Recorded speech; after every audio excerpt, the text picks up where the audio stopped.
been looking forward to this in a similar way I was looking forward to it a year ago. Can't believe it's already been a year, huh? Yeah. It has officially been at this point, a year and a day since the release of Mario and Luigi Brothership. Across all my days on this planet, I've been excited for a lot of games. Mario and Luigi Dream Team was the first game I ever got on day one. I remember being very excited for Mario Kart 8, a game I got day 2 because I was busy day 1. Then, of course, there was Paper Jam. And I didn't think for a minute that there would ever be a game I'd be more excited for than Paper Jam. The Mario and Luigi Paper Mario crossover? Was there really anything to get more excited about? And then in 2017, they remade Superstar Saga, my favorite video game ever made. You might be noticing a pattern here with most of the games that I've been more excited for than anything else. But then in 2019, Alpha Dream shut their doors. You've heard this story before. I figured there was no hope for the series. The Paper Mario fans were dancing on Alpha Dream's grave, twisting the knife. And we were there sitting and watching as Mario RPG gets remade, Thousand Year Door gets remade, and nothing ever happens for Mario and Luigi. At least, that's what we thought, until that one fateful day. June 18th, 2024, the day that everything changed.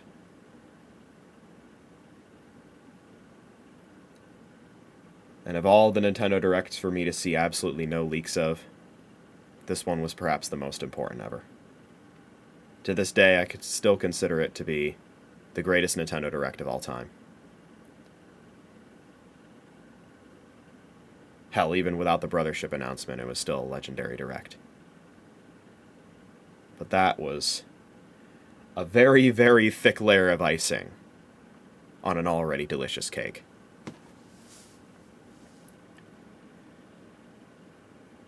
Five months later, the game releases. I pick up my copies, plural, on day 1. I purchased 2 because I wanted to support the game so much. And immediately got to work 100%ing the game. Took about 70 hours. Which is more time than any of the other Mario and Luigi games took. And even for a casual playthrough, I'd say it's the longest Mario and Luigi game. Which I'd say is not a good or a bad thing. It's just an observation.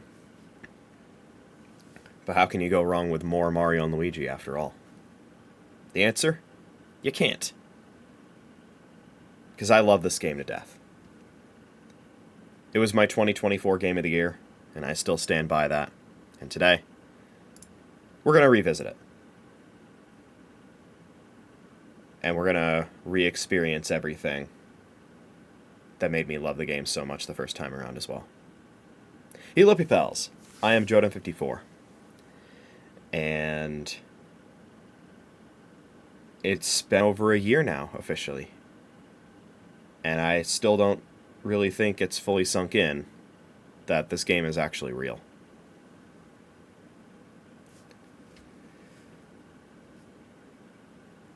There are a lot of unknowns surrounding the game when it first came out, as well as in the months following it.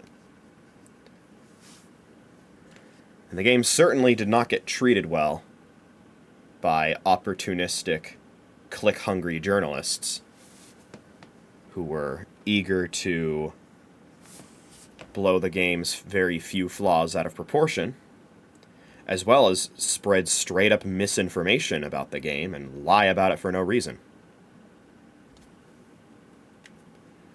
I will be doing a full, highly detailed review of this game and putting it on the main channel at some point, where I'll be calling out a lot of the misinformation. But, of course, that's not what this stream is going to be about. So the plan for this stream is I'm actually going to... I'm going to do something that I used to do all the time with my save files in all of the previous Mario and Luigi games. Because the thing about the Mario and Luigi series is none of the games in the series have a post-game. There's no post-game in any Mario and Luigi game. So when you beat the game and you get brought back to the title screen, your save file, assuming that you saved in that location, is the last save block before the final boss. That's how it is for all of them. And so, something that I would do all the time is load in that save and then just play through the final boss and the ending again. So, this is the part where I'm actually going to input into the stream title, spoiler warning, because we are going to be playing through the end game. The end game. So, yeah, let's get in there. Another thing that's worth noting is that this game actually does run better on the Switch 2.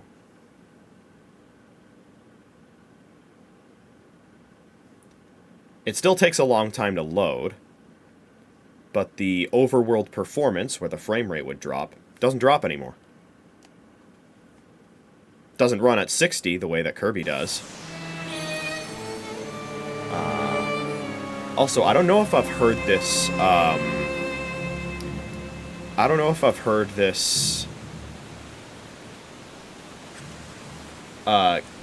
alternate title screen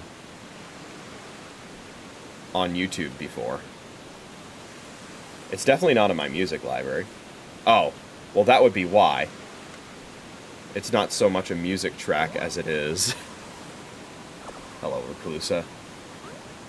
I think he's gonna eventually fly right to the front of the screen. It's not much of... Yeah, there you go. It's not much of a music track as much as it is a little freaky jingle. But yes, the title screen turns into this when your last save is in the final area. God, there's so much to talk about with this game. Oh, we're gonna automatically go through the demo. Yeah, no thanks.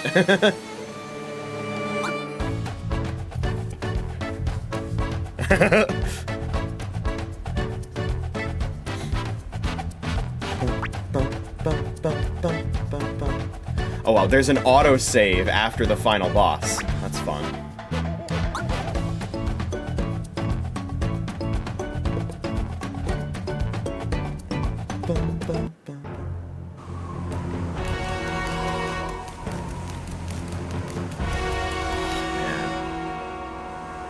So yeah, this is the Solitary. All the memories are flowing back. Without really going into details, outside of, you know, actually playing Brothership, the time during which I played Brothership was not a very good time for me. So this was one of the things that kept me going.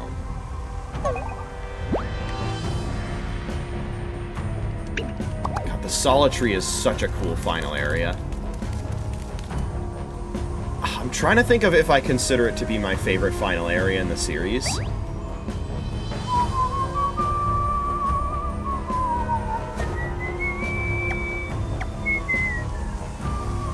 Because it's just so different from all of the other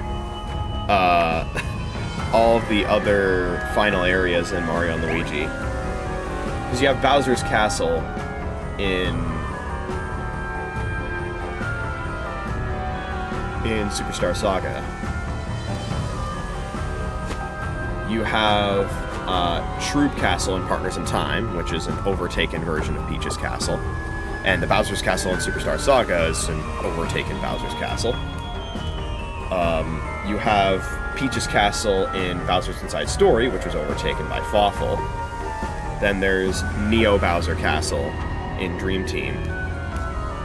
Then there's Neo Bowser Castle again in Paper Jam. But this time it's floating. And now we have the Solitary. You list out all the final areas together. It's like Bowser's Castle, Shroob Castle, Peach's Castle, Neo Bowser Castle, Neo Bowser Castle, the Solitary. It's very clear, you know, this game did something very different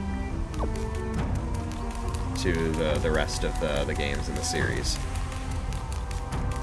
I wish I still had a save from before the simulation set piece, which was a little before this.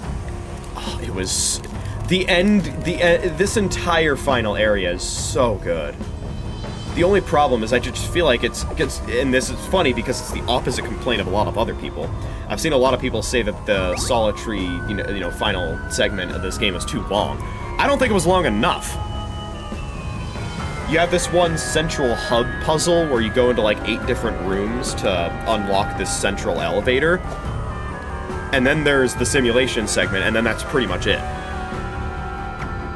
I feel like it definitely could have at least had like twice the amount of puzzle content and still been fine. That said, I don't think it's like way too short, which is a problem I had with Origami Castle and the Origami King. Like that final area blows by, even if you're fighting like everything.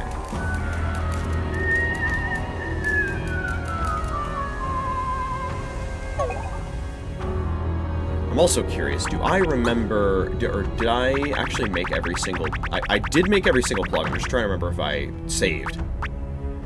Yes, I did. Also, this plug is so broken. Wait a minute. I'm very curious to see if I remember how to do all of the bros attacks. Because I know Conductor Connector is a pretty tricky one. That's the main difficult one to try and remember how to do. Especially because of how powerful it is.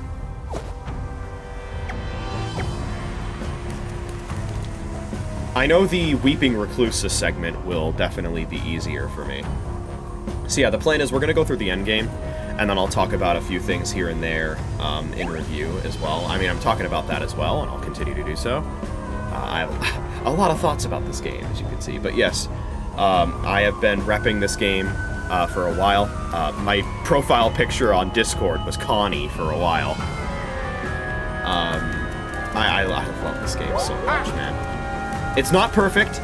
The game definitely has its flaws, particularly with the overworld. I mean, it is a little better now on the Switch 2. It does run better. Like, you can see this sort of, like, red mist, red haze in the sky. And this is, when you're in the endgame, this is actually over every single island of the game. And it really kind of starts to take the frame rate, but it doesn't really do that on the Switch 2 anymore. That said, the frame rate still doesn't go above 30, but it's definitely a lot smoother, which is good. Also, holy, 82,000 coins. The economy in these games definitely inflates more and more with each passing game. The Mario and Luigi games were known for their inflation, but with a new dev team in this game, they decided to make sure that was exclusively economic. And if you're wondering, yes, that is one of the problems. Then, of course, there's the issue of I'm going to have to remember that Luigi selects his moves in battle with the A button instead of the B button, which is basically a common complaint with everybody who's played this game, myself included. But yeah, people were really blowing the issues of this game out of proportion. The slow pacing is an issue, shouldn't be overlooked. It is nowhere near as bad as people say it is. Once you get past Floral Island, the game's like almost impossible to put down. it gripped me. The only reason that I would stop playing the game is because, like, I needed to go to bed, or, like, just stop the stream because I had been streaming for so long, and, like, didn't want to, like, destroy the VOD or run out of space on my computer or something. In some cases, it was because my PC at that time was in really bad condition, because my CPU was failing, and my PC would just freeze or restart on its own mid-stream. And that was an issue for a while. There was one specific stream I did of this game where my PC restarted on its own midway through the stream, then in the middle of a boss fight. I think I was fighting Pipe Gunk? Yeah, Pipe Gunk, I think. My PC restarted on its own in the middle of the Pipe Gunk fight. Which is already not an easy fight. So then I get the stream loaded back up again. I'm like, okay, guys, we're back. Let's continue fighting. Literally, like, 2 minutes later, my PC freezes. It was bad, man. There were a lot of things working against me during that time. Both internally and externally. Yeah, there are a lot of unique circumstances with this game's development as well. Apparently, now this game, I would say has easily the best story of any Mario and Luigi game. And I would say is right behind Super for the best story in a Mario game.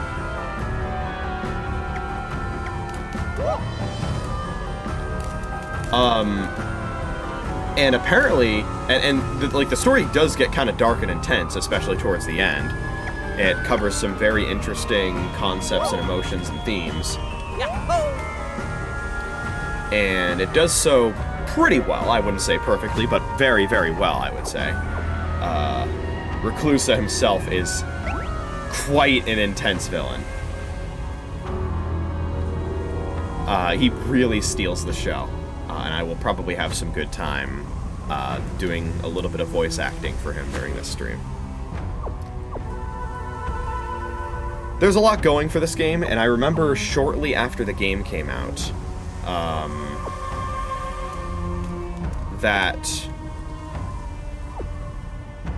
people were, like, really doom posting about this game's sales figures, because initial sales figures did not look very good. But that was, as it turns out, because we had an absolutely terrible sample size. You see, I'm looking at a message as I was. Yeah, everyone was doom posting about it being a flop because there was reporting to the degree of shit like that mom and pop game shop in Rhode Island didn't meet Brothership's sales expectations in the first 2 weeks. And then when Nintendo's end-of-year 2024 report came out, it was revealed to have already outsold Paper Jam, Partners in Time, and nearly reached the Thousand Year Door Remake's full 2024 sales in less than 2 months.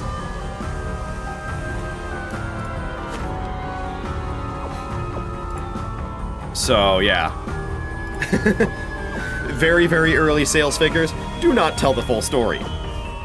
Which is also something I was telling a lot of my friends when it came to the Legends EA sales. That they often get underreported early on. It's probably sold a lot more than we actually think. And now Brothership, I believe, has sold 2 million. Not exactly numbers that move mountains, but not a failure by any means. And especially because it's very much within the ballpark of the Thousand Year Door Remake sales. So if this game is a commercial failure, so is the Thousand Year Door Remake's being a commercial failure. And I don't think this game's detractors want to admit that. So, yeah, they really started shutting up about this game's sales once they realized that this game actually did well. Funny how that works. So, my belief now is that it's a matter of when, not if, we're going to get another Mario and Luigi game. It might be a while. I think it'll be quite some time before we get another one. It's only been a year. I'm not surprised there hasn't been any announcement about a new one. And of course, we just got a Paper Mario remake as well, so it'll probably be a fair bit of time before we get another one of those as well. I'm actually not sure which one we're going to get next, a new Paper Mario or a new Mario and Luigi. I certainly hope that the next Mario and Luigi is also new and not a remake. And frankly, I'm also hoping the same thing for Paper Mario. I hope the new Paper Mario is a new one and not a remake. I'm also hoping that the new Paper Mario is one that plays similarly to Origami King and doesn't have experience points, because I think that would be really funny.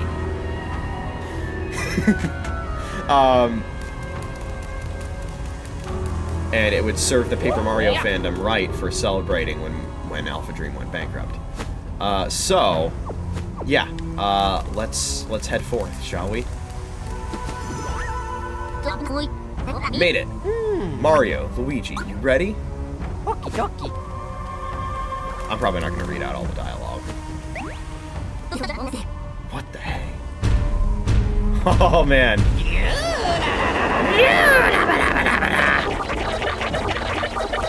Soon my fun little toy will be ready for me to combine with. There'll be nobody bigger and badder than me in all the land.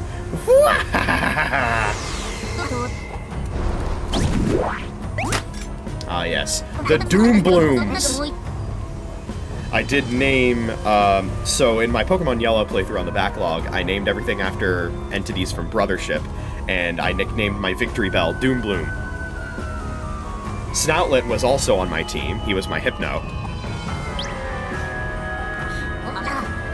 He's got just the ticket for this. That thing the Great Conductor taught us. Now's the time. Great Conductor could not be one of my Pokemon, because there are not enough characters in the nickname for that.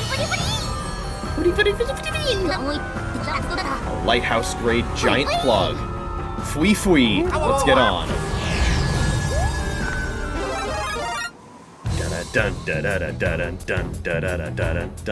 I will be talking about the soundtrack a fair bit as well.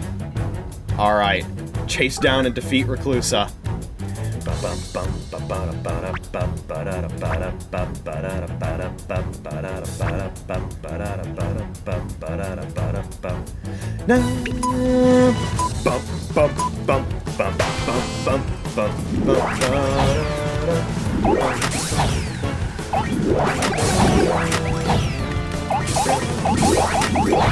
Something that I learned the hard way against the Reclusa fight is just spam. Like, I remember I was like trying to strategically use a minimum amount of shots for no reason, really. Also, I need to be paying attention. There we go.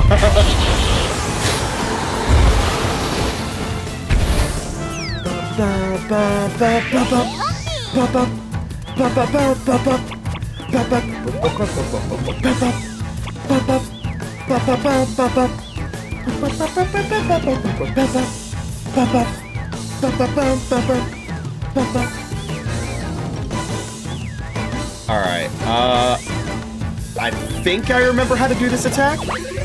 Let's see.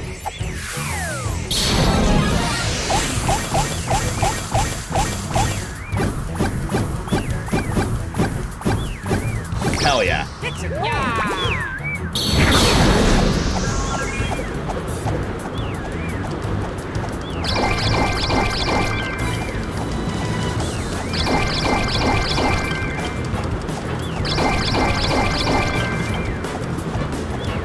One more. Got it. Oh, I got it back. Sick.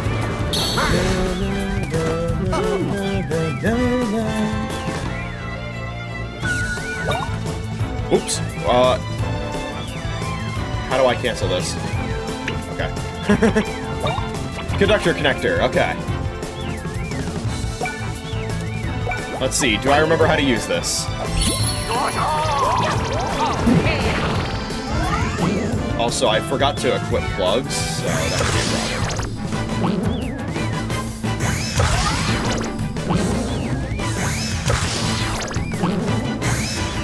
Nice. Good.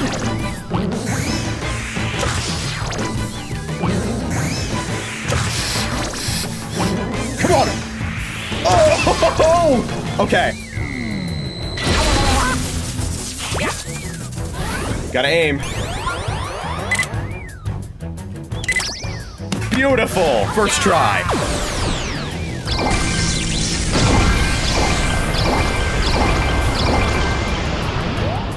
Bye-bye.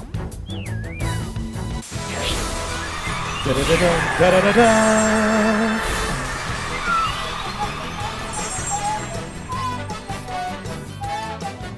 Oh, yeah! Right, you level up.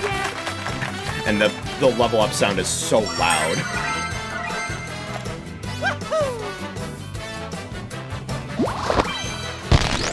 Okay. Dum, ba-da-da, ba-da-da, da-da-da-da-da. Haha. Ha.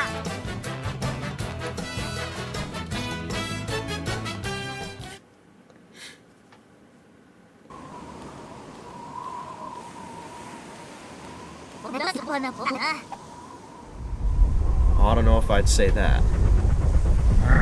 What up, Bowser? Ba-ba-ba-ba-ba-ba-ba-bum.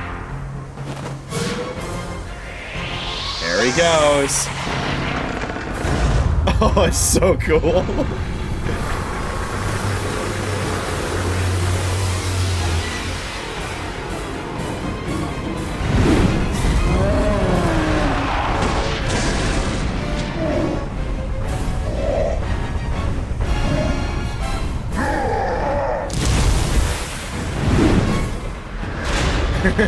Watch your tone, motherfucker.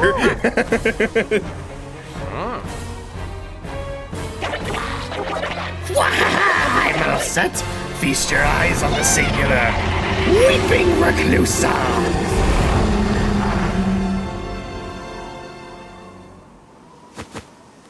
I would suggest not looking up Reclusa on Google Images if you have arachnophobia, by the way.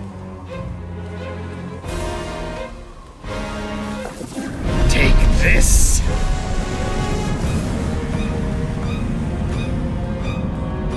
Get gloamed, idiot.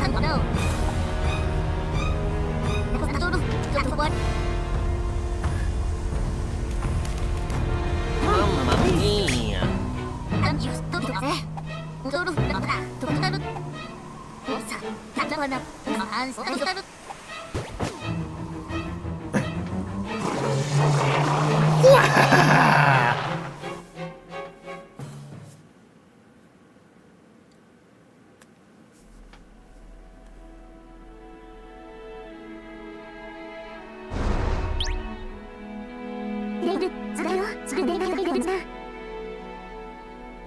Alright, so, the thing about Brothership, and it being, what is, you know, it's a self-contained story, pretty much, and it also being, you know, relatively recent, and, you know, not being central to the internet's discussion on everything, you know? It's not, it was popular, it wasn't Bonanza popular, you know? Even though I would consider this game to be far superior to Bonanza, but that's besides the point. There aren't a whole lot of theories about this game, but I have many of my own. In particular, I have a lot of theories about Reclusa, his origin, why he came to Concordia, why he was not able to successfully use his powers against the Bros, which a lot of that is kind of, you know, already said in game, but there's more to it that theory territory can expand on. And there's another theory that I have about this game's story and what it could have been. I think I mentioned it before, but originally this story was going to be even darker. There were some developer interviews about this game, and how they talked about the fact that there was some cut content from the game where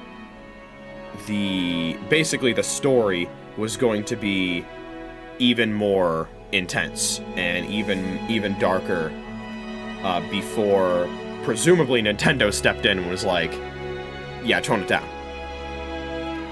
We also see this in their original designs for Mario and Luigi, where they're like ragged. I think Luigi was like wearing like a scarf or something, and they look kind of edgy. It was kind of awesome. I think what they went for was totally fine, though.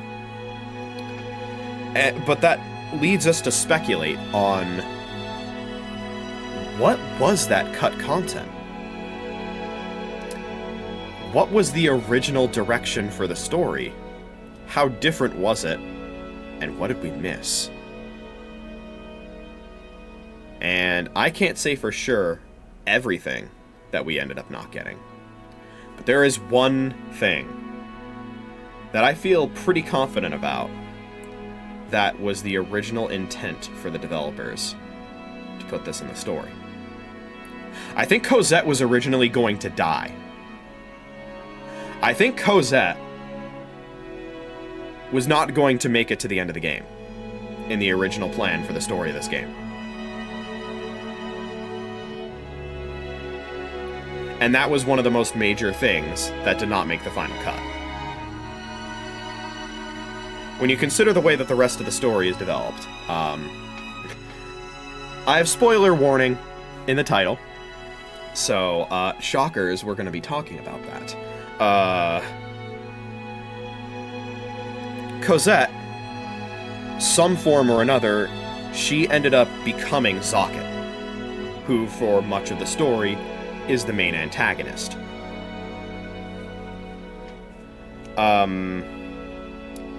And, you know, she'd basically succumbed to her own inner demons, as well as Gloam itself, to become Zocket, and become what was likely to be a vessel for Reclusa. And started dedicating her, and at that point his, life to taking care of the Reclusa egg and preparing for Reclusa's rebirth.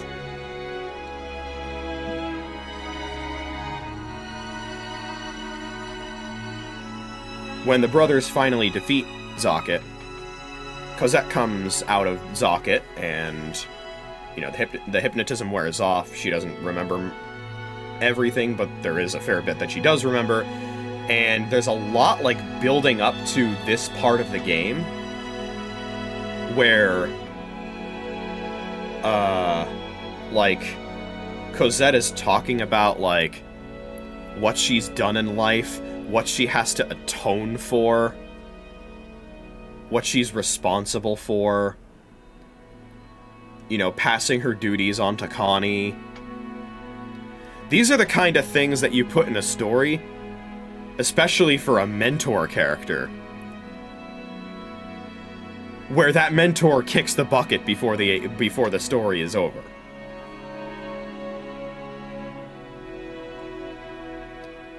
Especially, like, a lot of the stuff she says in a side quest before you enter the Solitary, it's like, I was thinking to myself, are they actually gonna kill her off?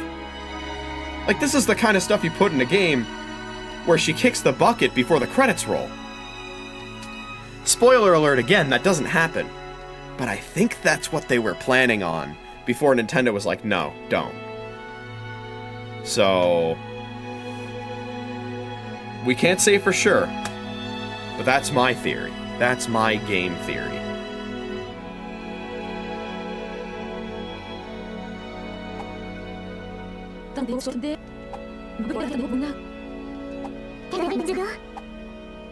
And it might have been this cutscene where she was supposed to die.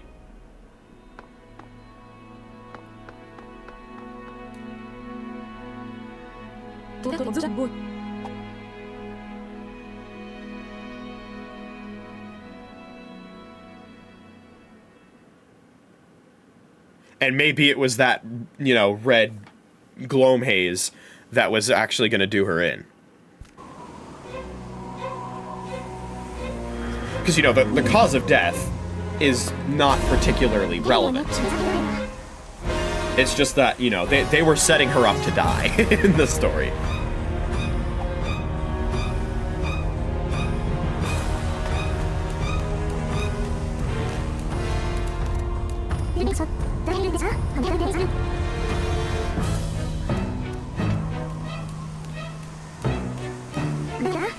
I don't know if I've said it before, and perhaps I don't really even need to say it, but this game is so gorgeous. The cel-shaded art style is so perfect. I don't think there was... I don't think there was another way in the universe for them to have translated this style to 3D that could have possibly been better than this. Like, this is perfect.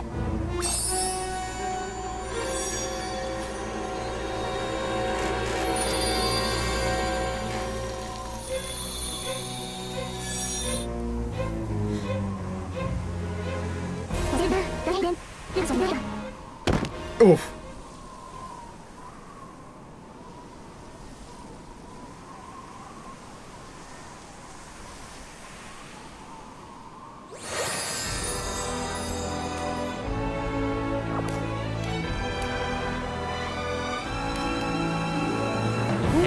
Are you guys ready for the title drop? Oh, dude. Hold on. We're getting that. Dude, this screenshot is so hype. Your bond as brothers, the strongest we have. With everyone else's bond. Wow. This is the ultimate power of friendship story. I'm so here for it. Really?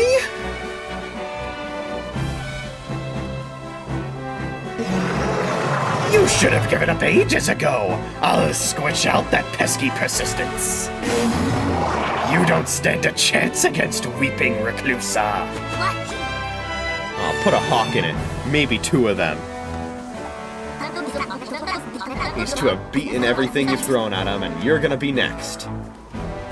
Mario, Luigi, get ready. This is the last battle, and I just want to say, it's been all about our world, and it had nothing to do with you. But, you two, time and again, no matter what you were up against, faced it head on.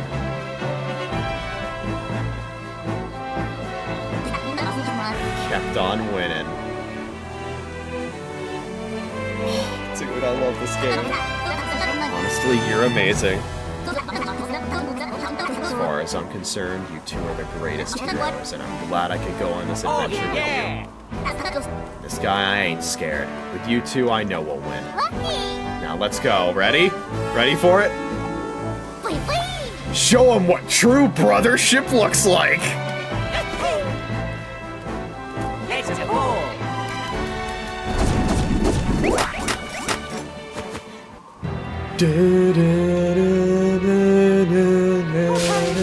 go.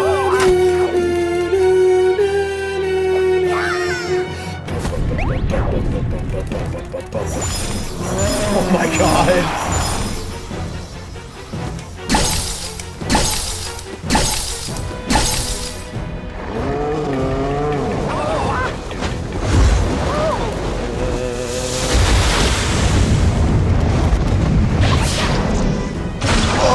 Oh my god, it's cinema! I don't remember which one Snoutwood is in. I think he's in the top one.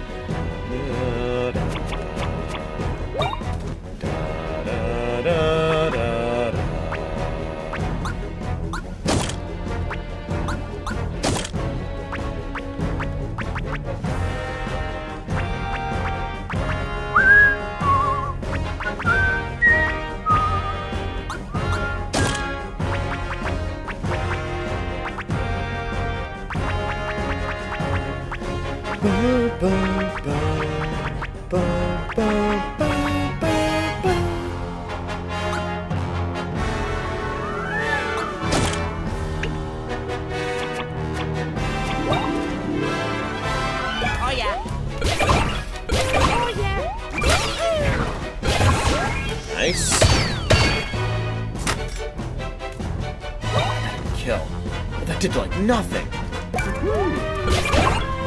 It's a ball.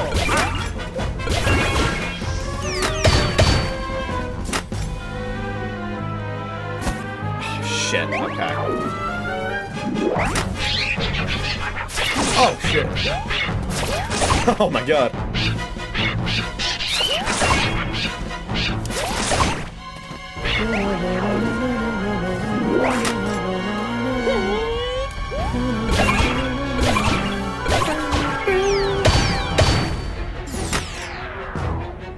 Got some debuffs.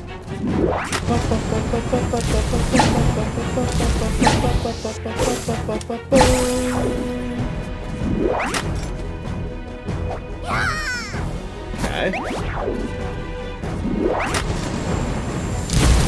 Oh shit! Oh shit! I don't know if I've seen that attack before. Ow!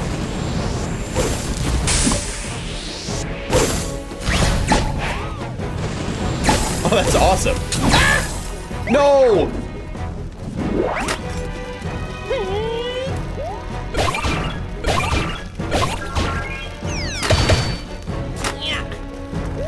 Oh my god.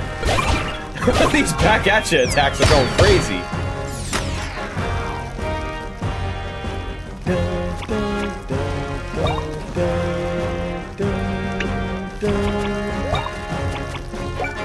I feel like I should probably use a jump helmet. Actually, no, I feel like that's a range to kill with a regular jump attack. Oh yeah. Especially if there are debuffs involved. Hit the range?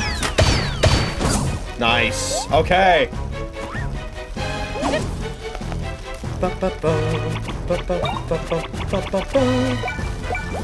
Give him the old refreshing herb. Oh yeah. Okay. What the hell are we doing here? We're gonna sweep. Oh shit. Oh shit.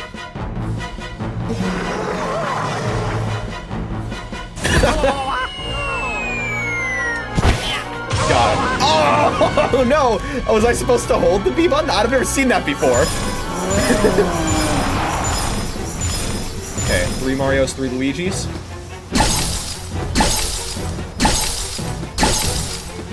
This is so intense.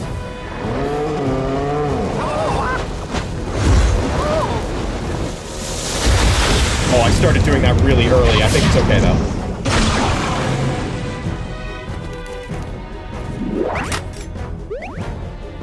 Alright, here we go. First attempt at the Luigi logic. When I first played this final boss, this Luigi logic pissed me off. But now that I know the actual strat for it, because I learned it, I had to, for the fight, after many attempts.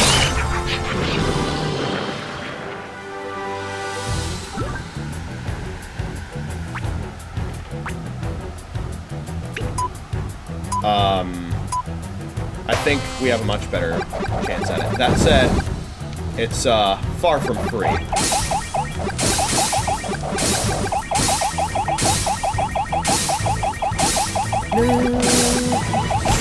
Bum, bum, bum, bum,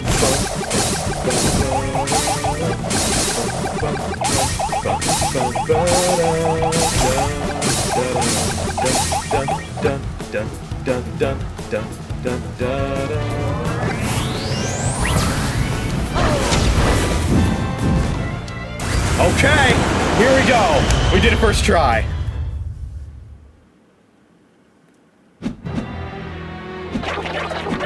Stubborn twits. I have an idea. I will invoke Kirby Final Boss.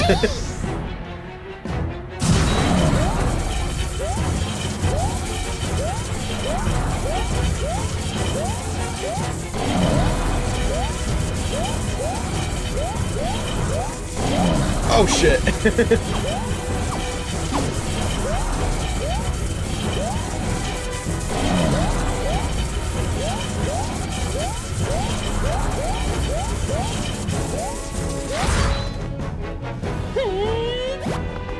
Mario, what are you doing? Okay, sure. Analyzing hammer attack. Da, da, da. Da, da, da, da. Oh, I already have not dropping in place. Okay, I love that. Battle plug.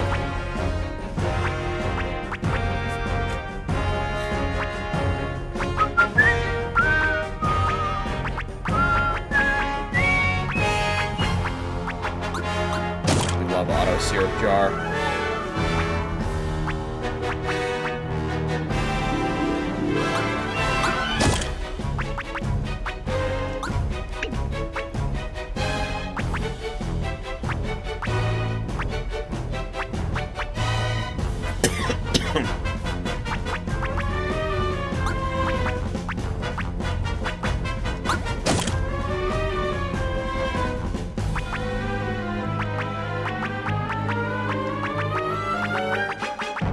One more good one here.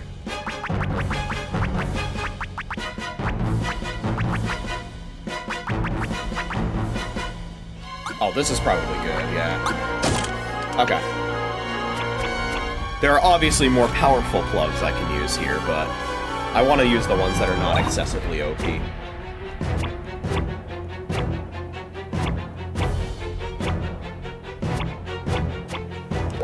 But yeah, during this phase, you don't want to use attacks more than once, because he analyzes them and makes them do less damage.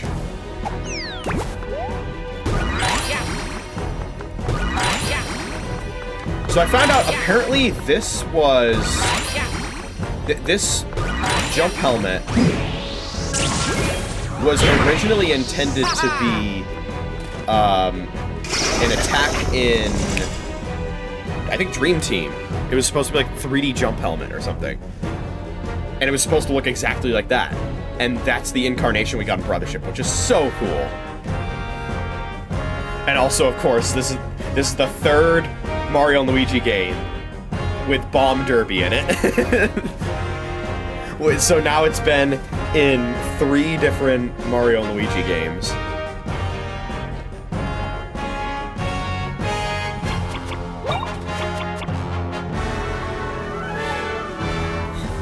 Also, I found out, I didn't even realize this because I guess I never used it against him in the later phases of this fight.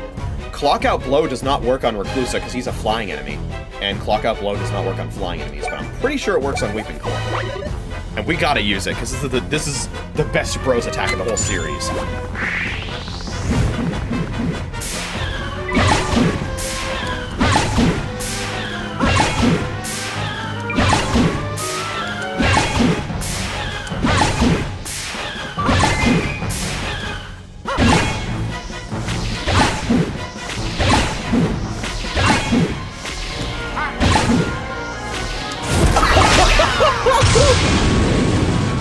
Oh, it's just as cool as it's ever been.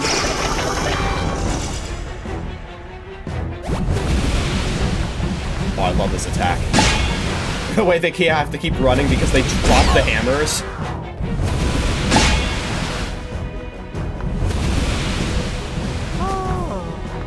Unfortunate.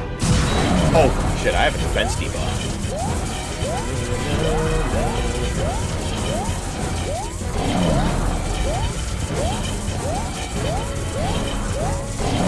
No, of course he gets me with the slow. I have to remember the third one is usually a slow.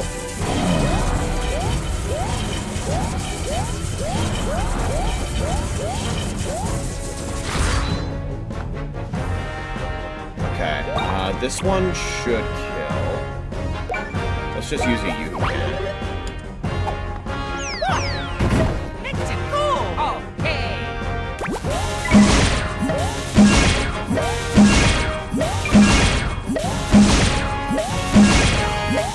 How to do the finisher attack.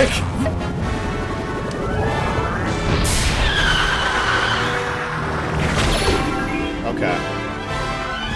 That do enough? Okay.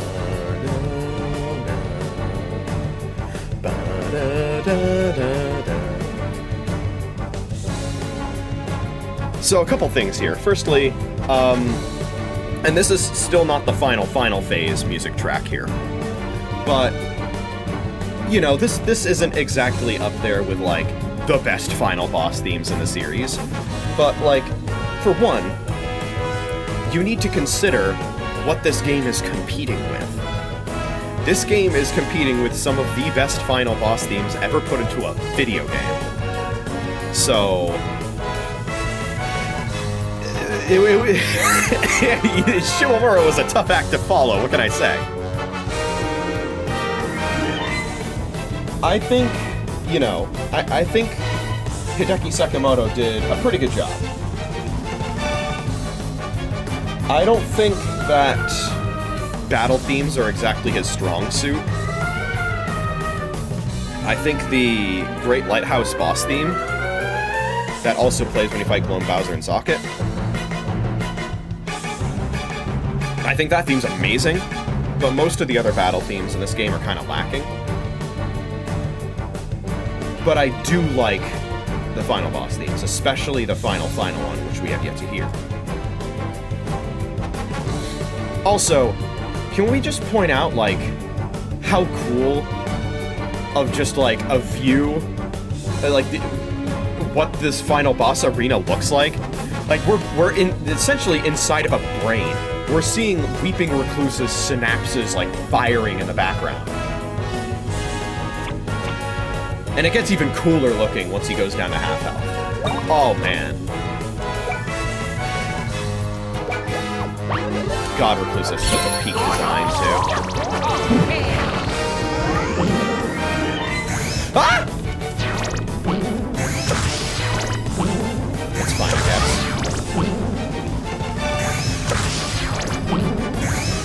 Oh, we go for broke!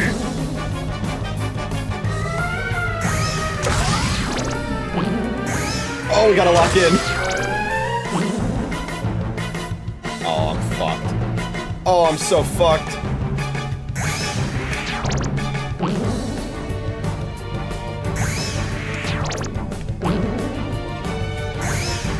Okay, we at least got it to 100. Oh!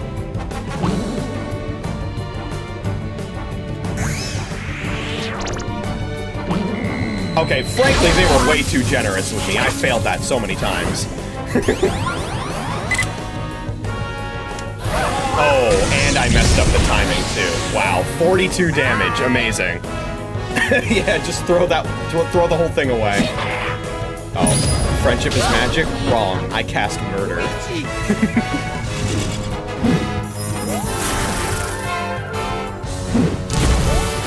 Yeah, they actually brought back the delay jump. Ow.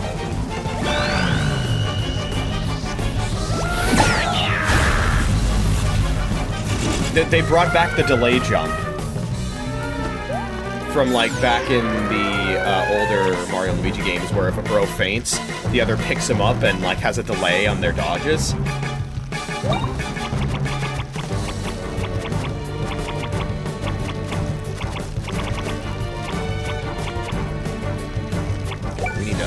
Not up.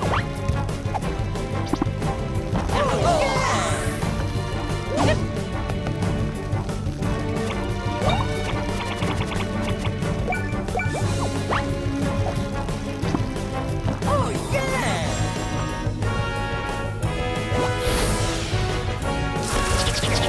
Hell yeah.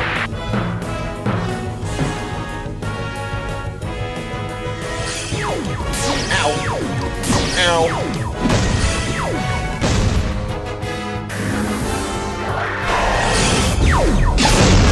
Really? I thought... Thank God we're not dropping. Oh God. He's gonna cast murder again. Mario! Ow. God damn.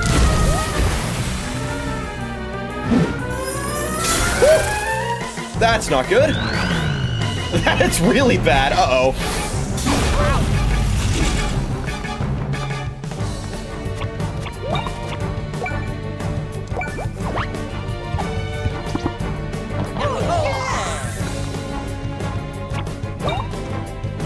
Alright, let's try again, huh?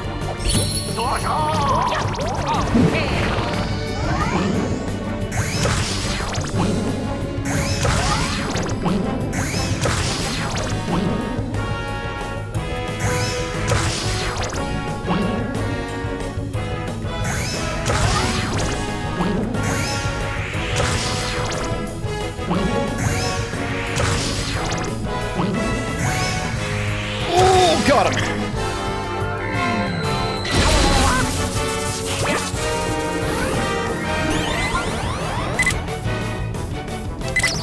That's how it's done. We're gonna do a little more than 42 damage this time. Hell yeah.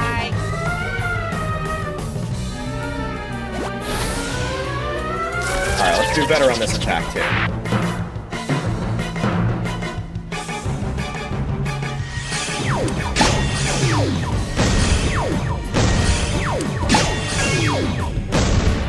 Yeah, I think this should only be a Mario, right?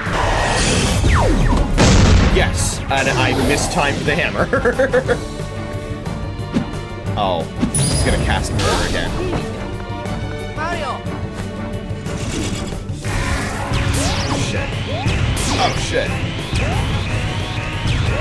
Okay. Oh my god! Well, that's gonna hurt. Ow.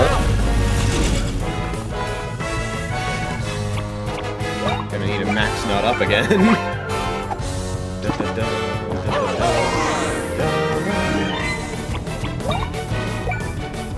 Let's connect some more conductors.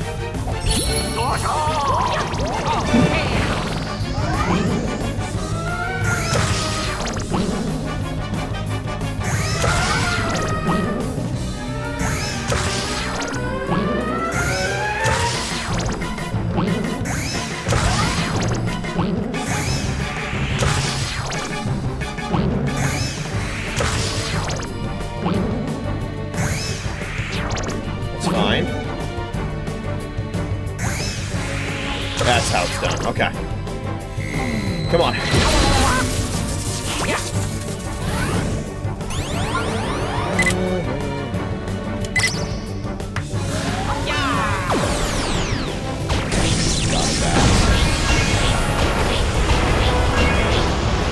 Good lucky hits too. 2k damage. And it's time for phase 3.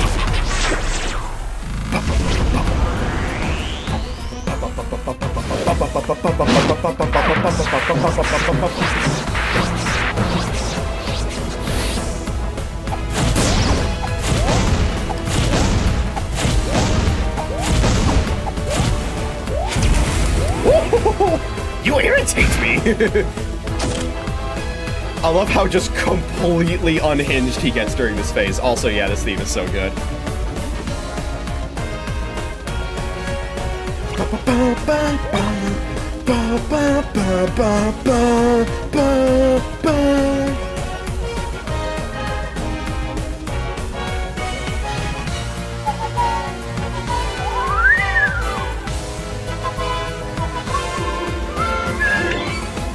Let's pick some new clubs, shall we? We got Auto Syrup Jar there. Honestly, it might not be needed.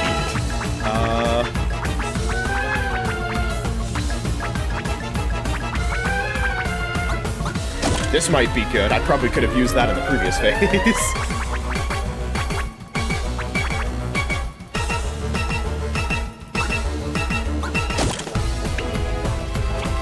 Let's take this guy down. Start with a good old jump helmet.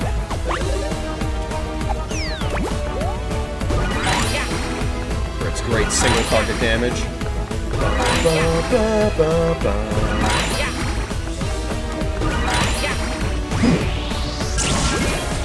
1571. Not bad at all. What are we doing?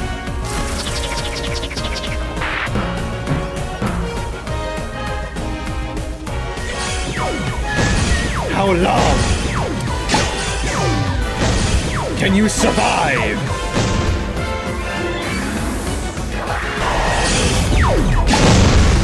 Oh. Okay. So the other recluses, it didn't seem like... Actually, let me rewatch that.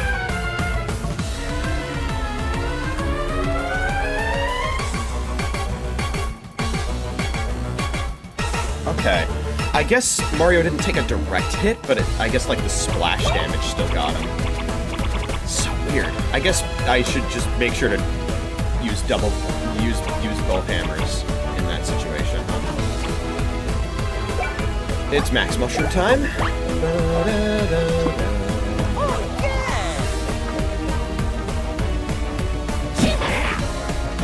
Oh, we're still casting murder. Okay.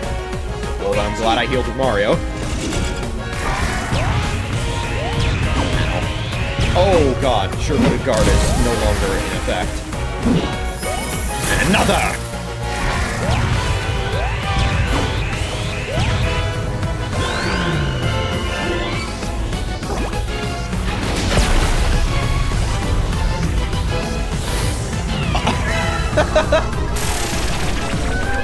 Whoa! I don't know if I've ever seen that variant of that attack before.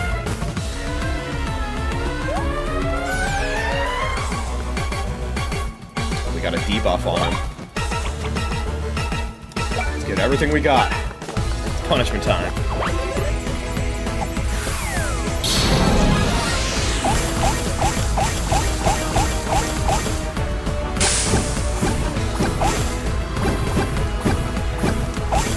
Oh my god, I can't believe I still pulled that off.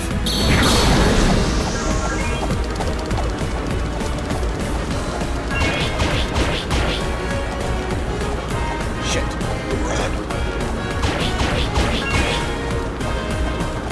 Nice.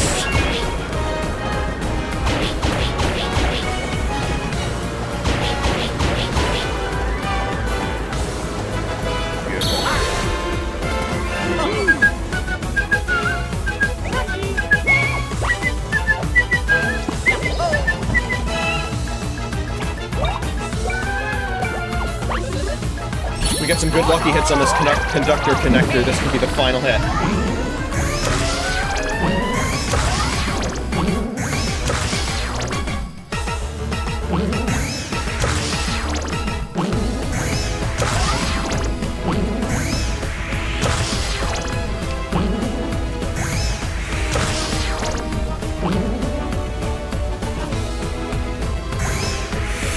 Ooh! Okay. Come on.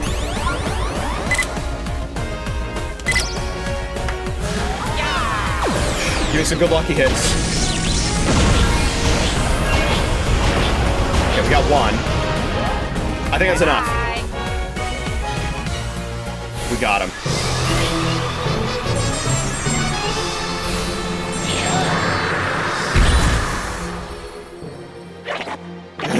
Blasted bonds!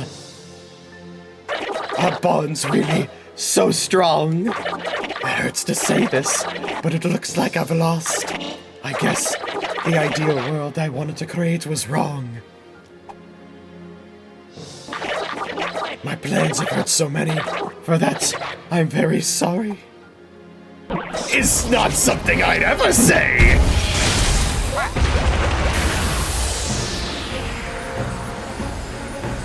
Hammer power when Bond is charged.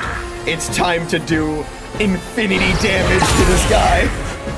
Oh, it's such a good finale.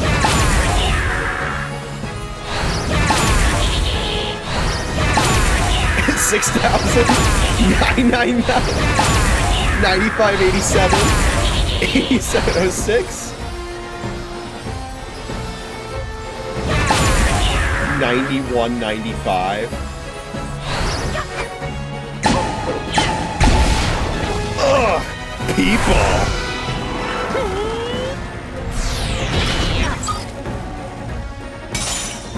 Reclusa is the physical manifestation of everybody you meet who says that 2020 was actually a good year for them.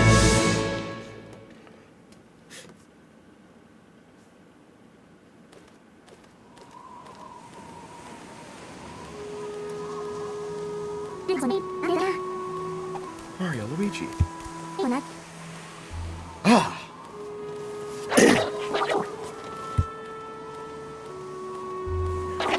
Bonds! Bonds! Bonds! Bonds! Bonds! This makes me sick! If you aren't connected to someone, if you aren't tied to something, you can't do anything? It makes no sense! Worrying about someone else is just a huge pain! It's not true. Being connected to someone else means you can do things you can't do alone. Combine your strengths, you can overcome even the biggest problems. Connections increase the possibilities. Mario and Luigi Brothership connected all the islands, all the people. Remember the importance of bonds. There are many things that an individual can do. Sometimes it's good to be alone, but still. Forcing solitude on others is beyond selfish. Silence! Curse it! Curse it all! This is not how... It wasn't supposed to go this way. I still... No. You lost. You lost to everyone's bonds. It's time for you to disappear. There's no place here for you. But, I still... I hate her to the very end. We love a villain who's rotten to the core and gets no redemption arc.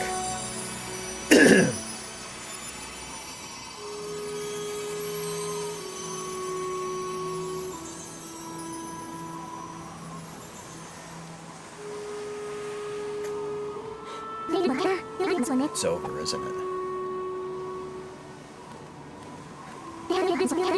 Possessed by those nasty flowers will be okay, right? Yeah! The bonds we share won't be ripped apart, right? Oh, yeah! What's happening? What? The salt tree is gonna collapse. Gotta go, hurry.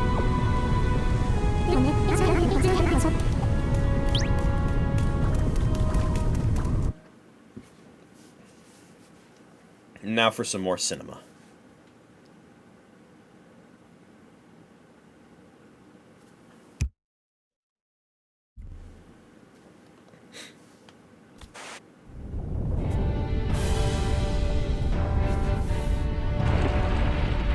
Weeping Reclusa, flabbergasted at what just happened.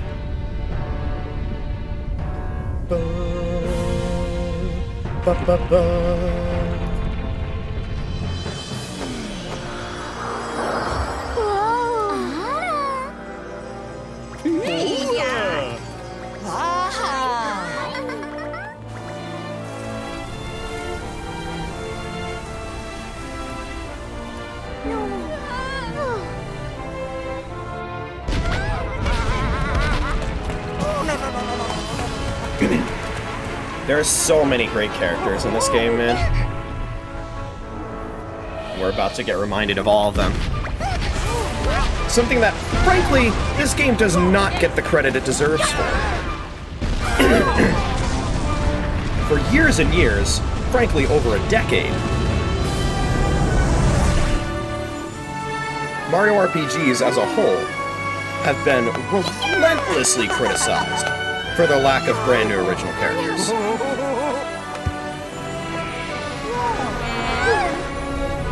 And this is honestly the first Mario RPG in a long time to just fully embrace completely new original characters. You know, we had Origami King with a lot of new ones, but, you know, there's still a heavy reliance on Toads.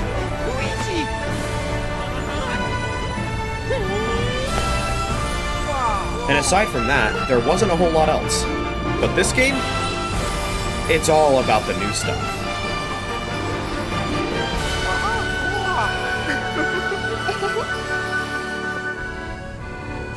I mean, hell, this is the first Mario and Luigi game where Bowser isn't at all connected to the final boss.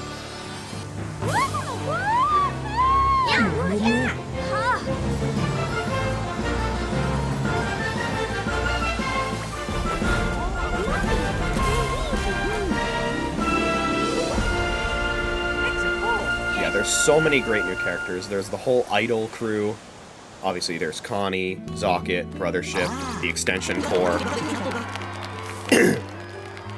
And this is the part in my original playthrough where I was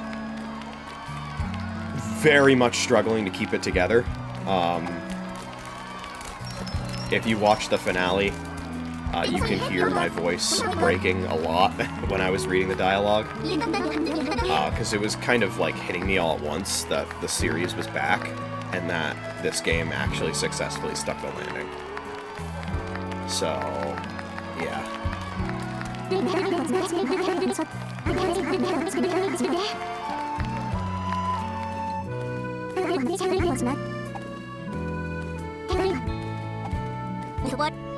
Oh, yeah! Concordia's making a comeback, and so is Mario and Luigi.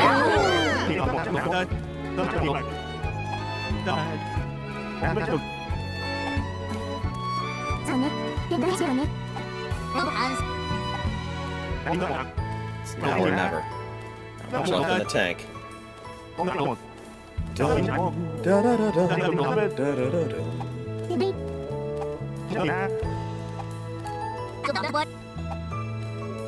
never forget you, Concordia. And here we have a classic scene at the end of an RPG where you get to talk to everyone one last time before saying goodbye. And I already talked to everybody. Every single person before I ended my playthrough last time, so I'm not going to do it again. But yeah, I mean, like, look at this cast of characters, man. I really hope this isn't the last that we'll see of everyone, you know?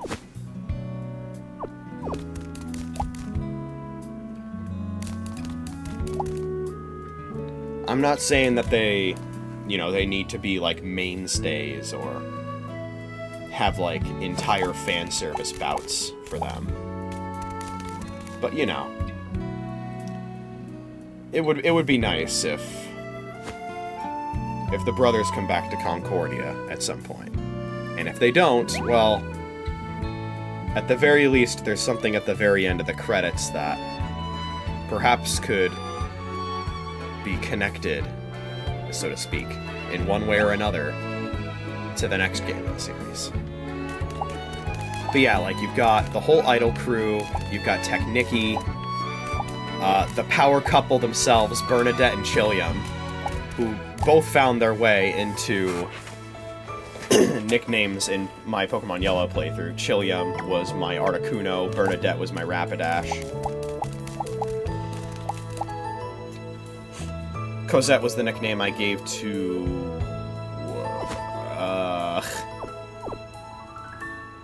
Zapdos, I think.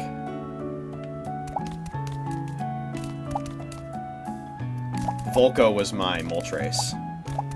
Arc was my Psyduck. Connie was actually the nickname I gave to my Electros in Black 2. So that was already taken. Of course, there's a Daphne as well.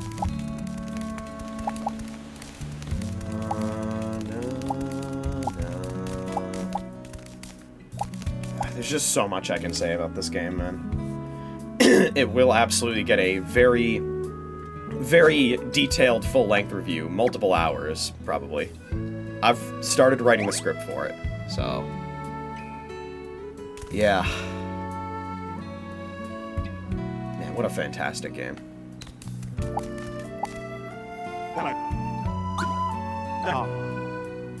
Open the ocean map and move shipshape to the center of the world. Restore Concordia to normal. This means the end of your adventure.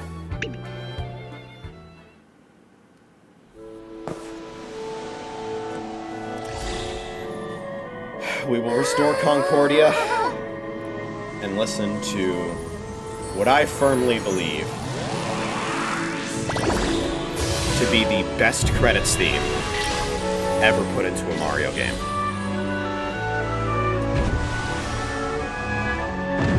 Ever since I first beat it, I had considered Superstar Saga's credits theme to be unbeatable in the Mario franchise. This is the first one to beat it. This is my new favorite credits theme in all of Mario.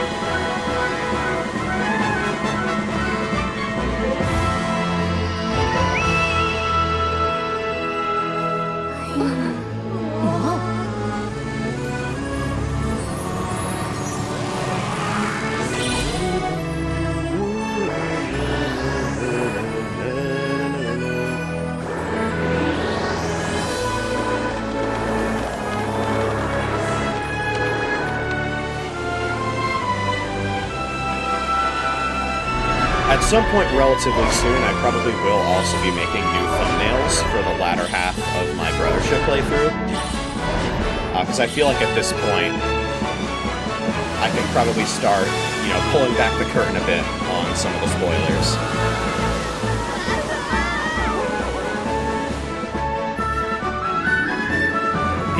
People have had a lot of time to play the game, and the game has already become a commercial success. So I wouldn't be doing too much damage by spoiling, right?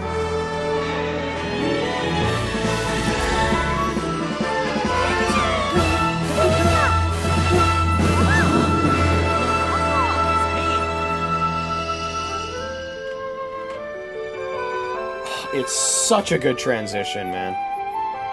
This entire credit sequence is incredible.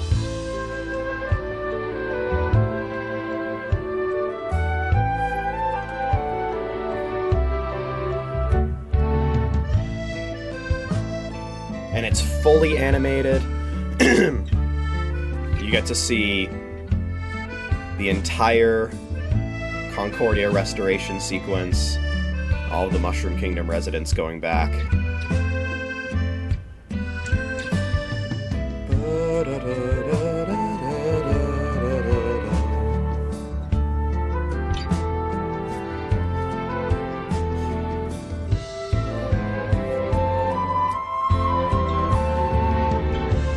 Connie gives the bros a Unitree sapling to bring back with them. Or at the very least, a connector flower. We don't know if it's a proper Unitree. Whether we'll see it actually grow, I don't know. I don't think there's a botanist in the Mushroom Kingdom, but I could be wrong, you never know. Maybe one of the toads will pick up Watney.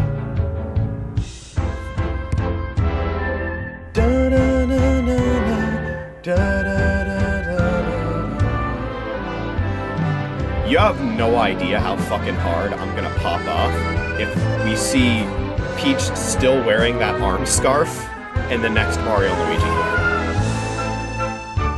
Repping Idol. There's Hideki Sakamoto. Credit for a lot of pretty much the lead music guy, you know, just in general.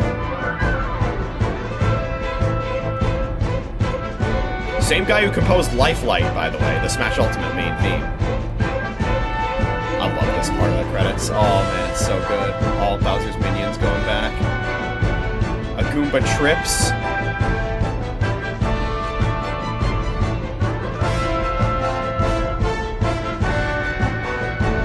Great Conductor's using as much of his power as possible. Connie twiddling her thumbs, so cute.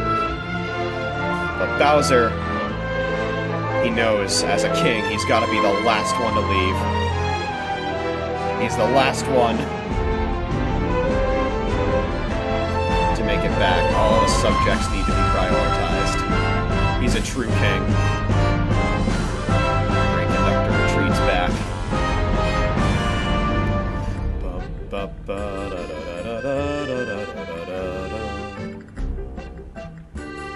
Peach still has her scarf on. Her wrist scarf or whatever.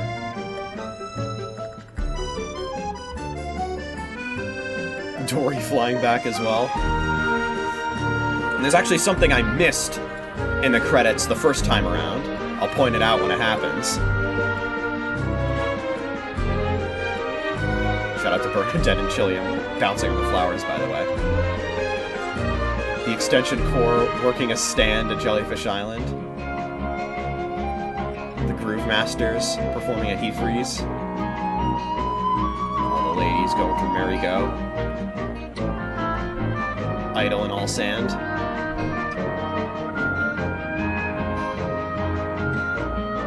The two geniuses over at Lot of Coins. There it is! Ark finds his dad! Patriarch is alive!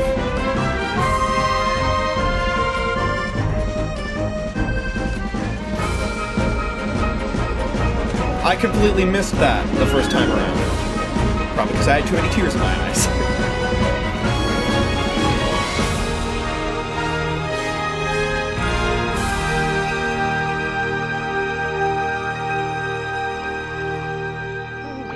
God, what a triumphant ending. Luigi? But the journey never ends, does it? Oh, yes! Wow! It's about time! Unfortunately, Peach no longer has her wrist scarf on, though. And I wonder how many people actually thought that because of that meant the whole Concordia thing was all a dream. That would suck, by the way, if that was true. Fortunately, it's not. We know it's not, because of this.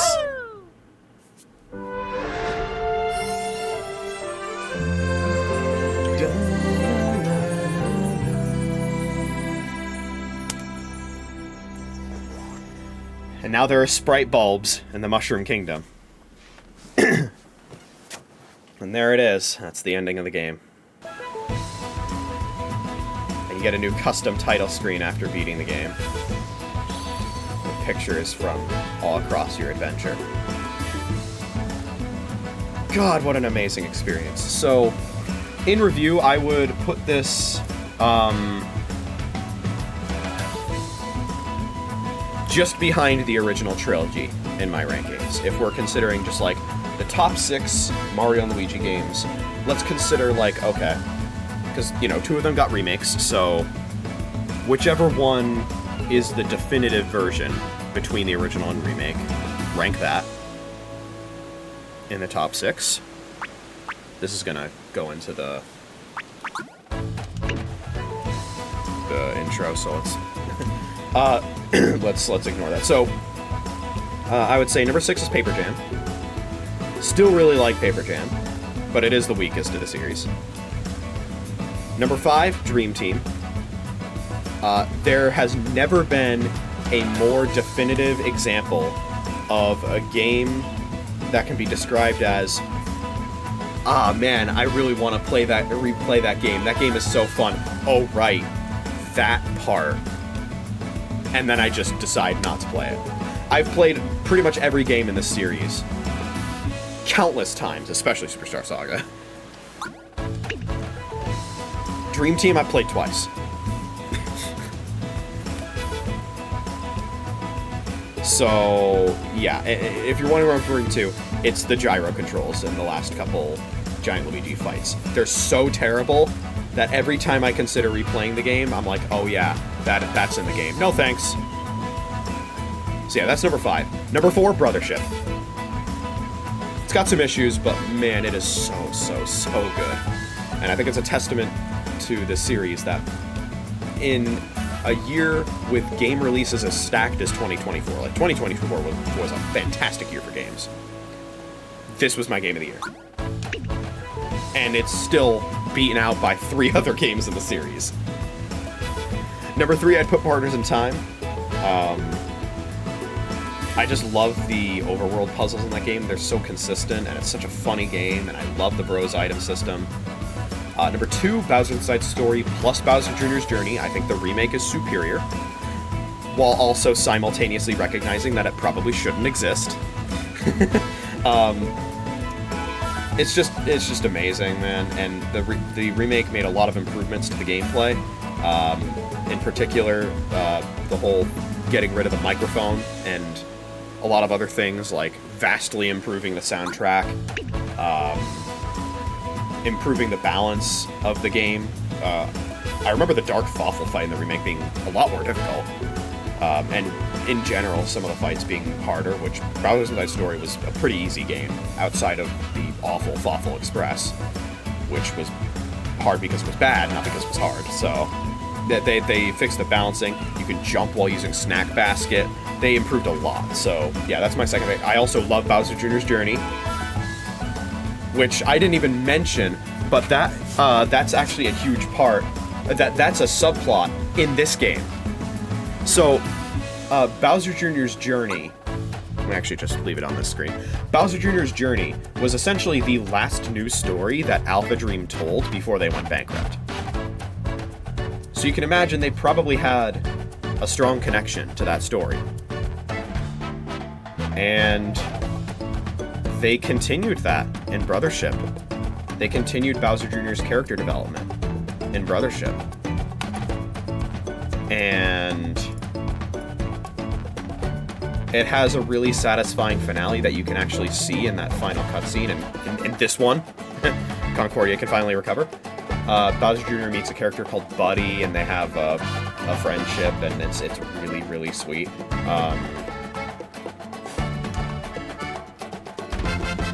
And then, of course, yeah, Superstar Saga #1. It's my favorite video game of all time. And I will be celebrating its 22-year anniversary, not this Monday, but next Monday. Because Monday, November 17th, is the 22-year anniversary of Superstar Saga's release.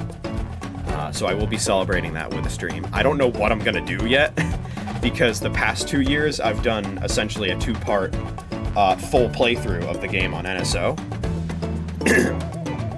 And at this point, I don't really know what to do with the anniversary celebrations for the series, especially because I originally wasn't planning on doing an anniversary celebration stream of Superstar Saga for this year. But then I got a new job where it's now become more convenient for me to stream on Monday nights than Sunday nights, because I go into the office on Monday mornings and work from home on Tuesday mornings. So I went from streaming on Sunday nights to Monday nights. Which meant that I now also will be streaming on the night of the Superstar Saga anniversary. So what am I going to do for that? I don't know. I'm going to have to figure that out. But yes, so that is my ranking. Then the one other thing I want to do is I actually want to give my top 10 favorite music tracks from the series. Now I have the entire OST downloaded here. And the way that the OST for this game has been handled by Nintendo is fucking criminal, honestly. All the other games in the series have had, official, to some degree, releases of the soundtrack. Whether it be sound selections or what have you. Dream Team and Paper Jam both had sound test modes that you unlock after beating the game. And they give you, a track listing, they give you official names for the tracks, but you get nothing like that for Brothership. Why? Why isn't there a sound test mode? It's a huge pain, because there was so much effort put into the soundtrack, and to see it basically get no recognition, well, that really just is a Japanese game company moment, isn't it?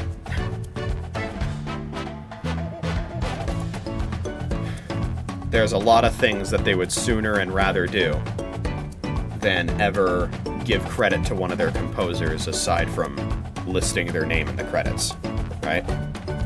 Why would they ever recognize their work? So I gotta do it for them. So, let me get going with my top 10 favorite music tracks from Mario and Luigi Brothership.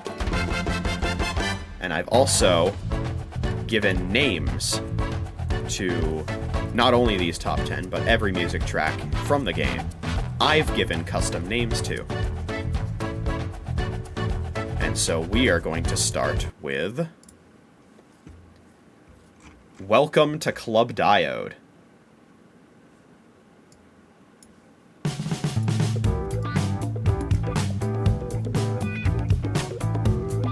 So groovy. I love this theme.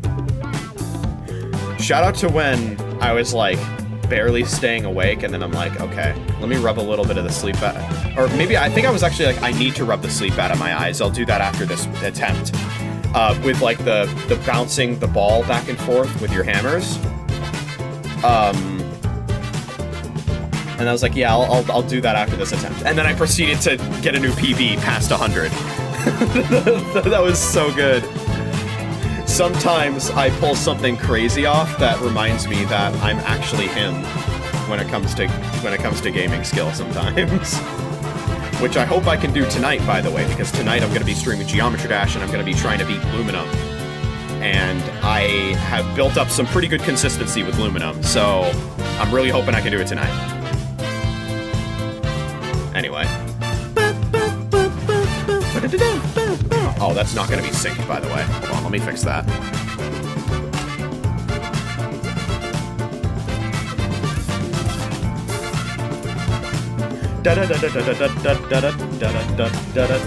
Probably still not synced, but it should be at least better.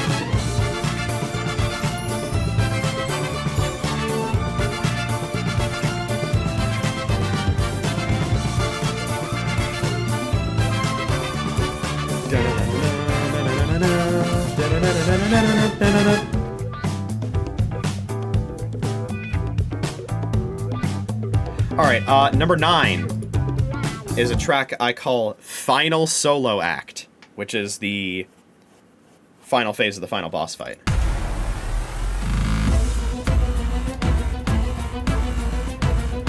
The name of this track comes from the fact that Reclusa often calls himself the Solo Act. So it's the final act of the game. It's the final solo act.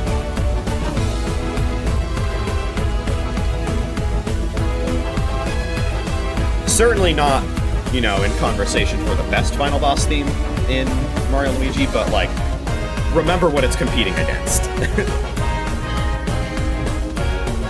The bar, frankly, could not have been set higher. Hideki Sakamoto is competing with the greatest video game composer of all time. So falling short doesn't necessarily mean failure. Anyway, number 8 is a track called Subjugation. Which is, I think, the one track in the game that we actually do have an official name for.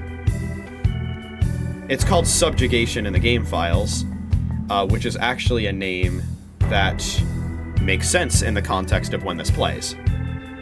It's basically like a there's danger nearby type theme. It plays often before a boss fight.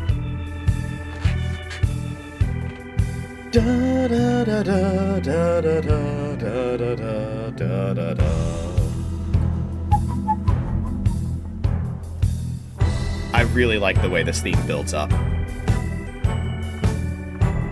It's really, really good.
It's really, really good.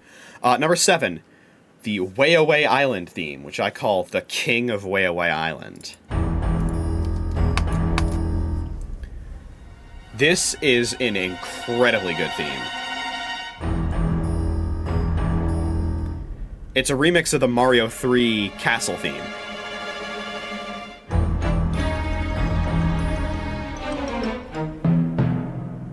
While also having a lot of original parts to it.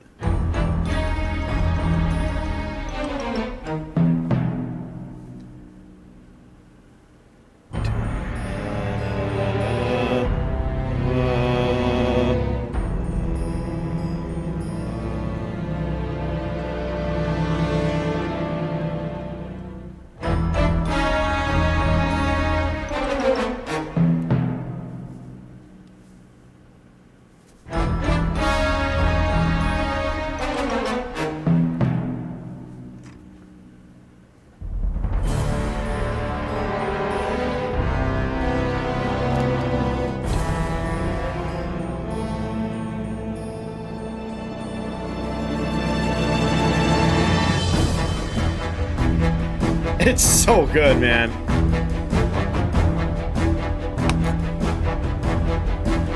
This game honestly doesn't rely very much on remixes. This is one of the only ones. There is another Mario 3 remix in the game, and I'm actually not going to reveal what it is because it didn't make the top 10, but holy shit.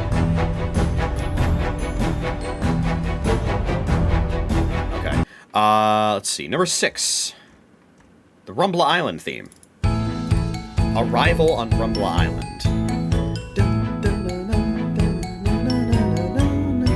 At some point, I plan to do a Famitracker cover of one of the music tracks from this game, and I might choose this one. We'll see.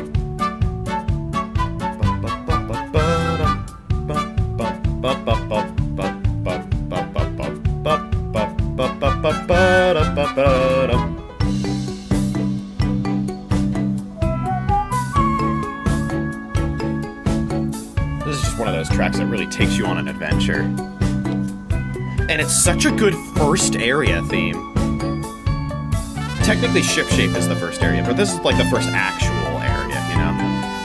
And it's such a good first area theme. It's easily the best first area theme in the Mario and Luigi series. There's so much energy to it. I said, you know, boss themes are not Sakamoto's strong suit. Area themes definitely are his strong suit.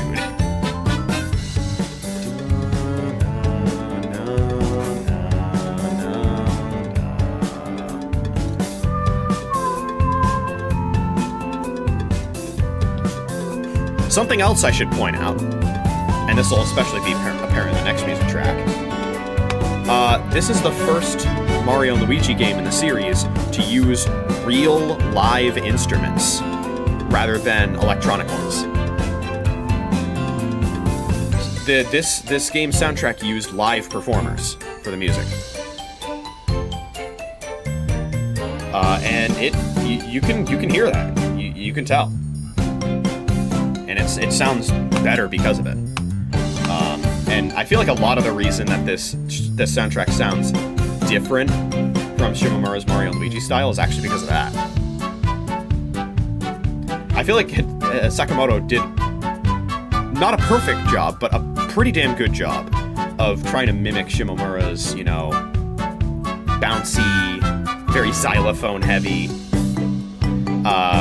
style in Mario and Luigi. You can tell, though, he also really likes the accordion. Okay, anyway, number 5, the Heat Freeze Island theme. Heat Freeze at Odds is what I call this one.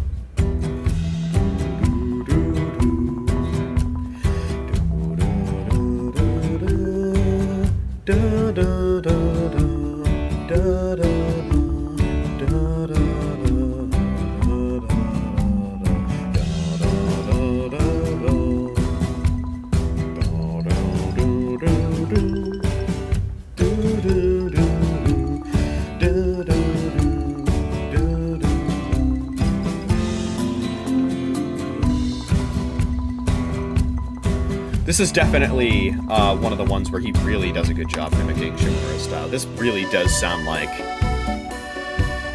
It almost sounds like a cut Bowser's Side Story track. But, like, at the same time, though, it's better than almost all of the Bowser's Side Story OST. Like, this theme is really good.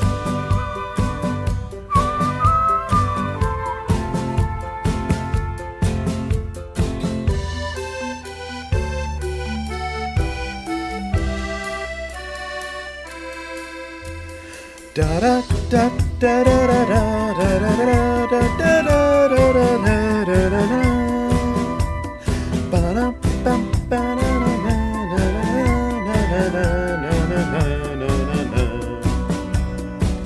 and the way this piece loops is so good.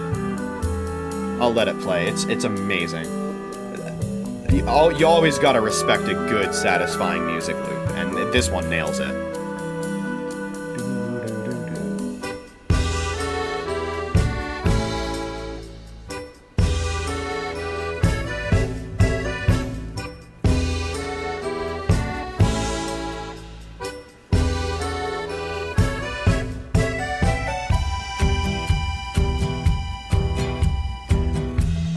It's perfect.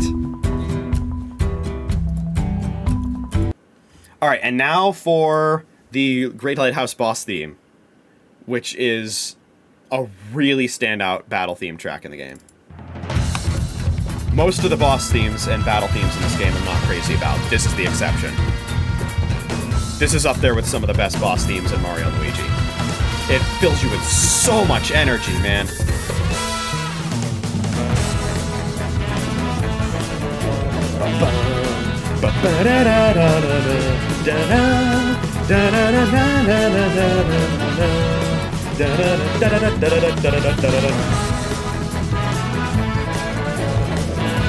And it feels so Mario & Luigi as well. It's perfect.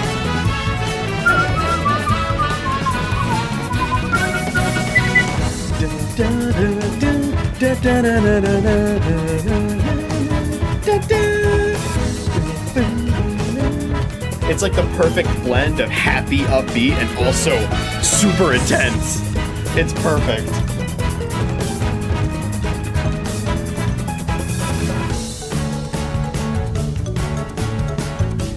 It really makes me wish there were more bosses in the game.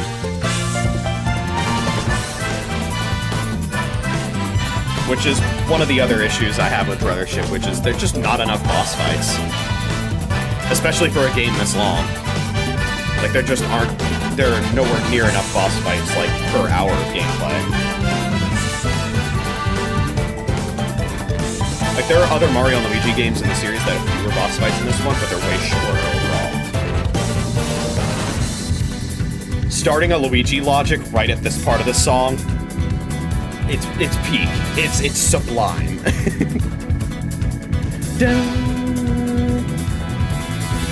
Leave it to me!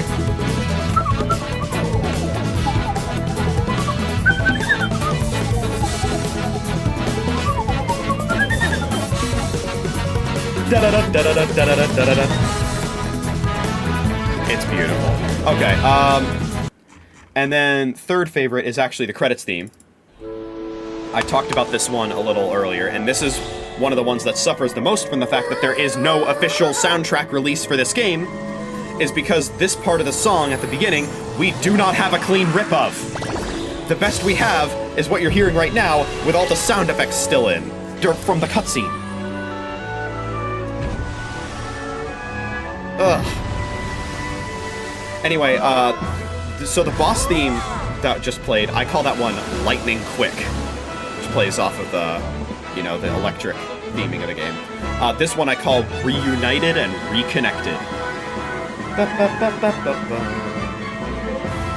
I'm not going to play the entire thing, because this credits theme is 7.5 minutes long, which is actually longer than my favorite credits theme of all time, and the only credits theme from a video game I like more than this. The Oraz credits theme. Okay. My second favorite music track from the game, I call A Blizzard at Sea, which mainly plays in Slip and Glide Island, but also plays in some islets that are also icy, which is where I first heard the track.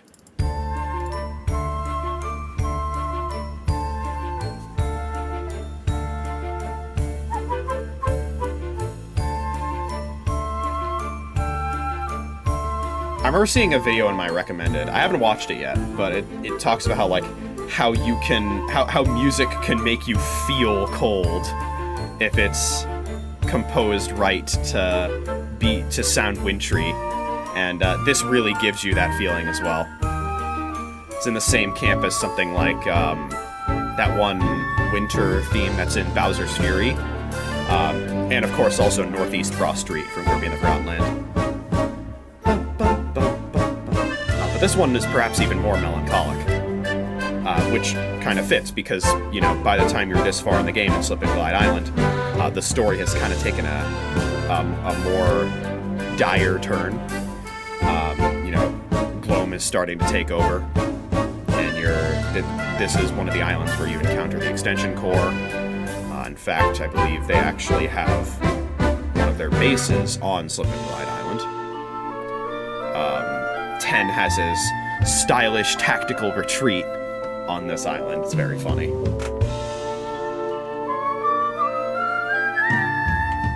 But yeah, this theme is just so beautiful. And somebody actually did sheet music for this music track, so this is another top candidate for a Family Tracker cover.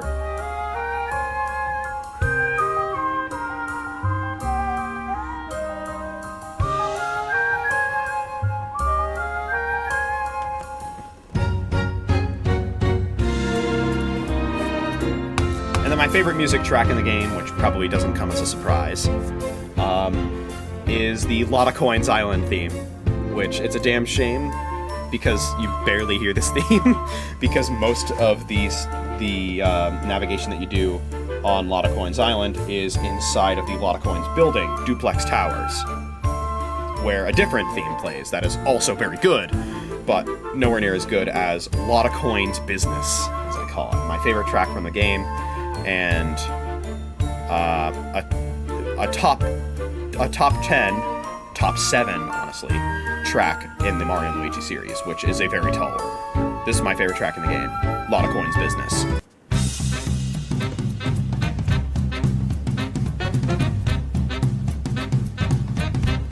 I was considering doing a Family Tracker cover of this one, but this one's a really difficult one to do a cover of without any references of, like, you know, notes or sheet music or anything. Especially just because of the percussion. Like, trying to think of how I'm mapping all this out of my head without any sheets, it's just like, this is a nightmare.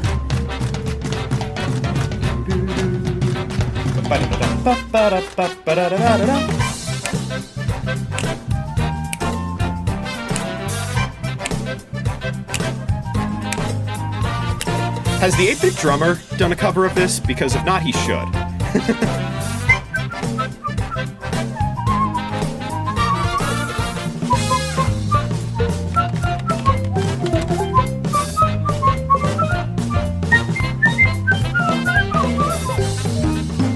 Also, respect the key change. This transition's so good.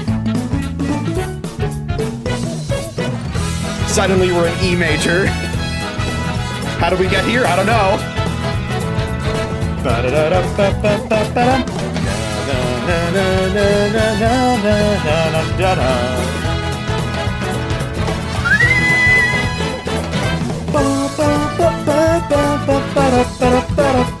Now we're in A major. How did we get here? I don't know, but we're about to loop.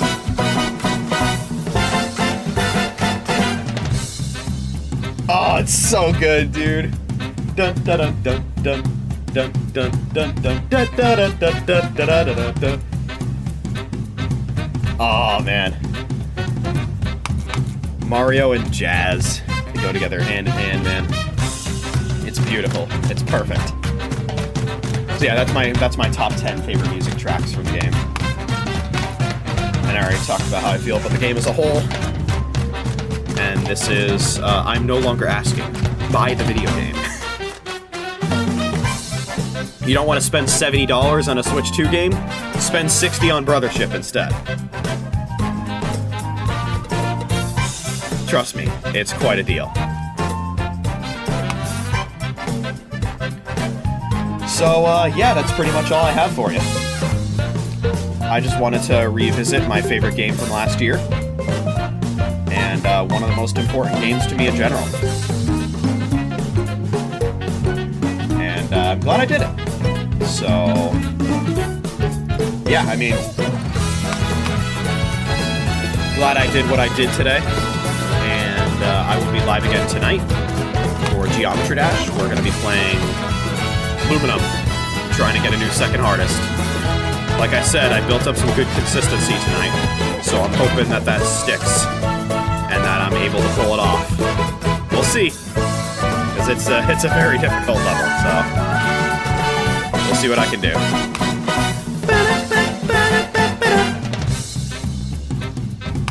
All right.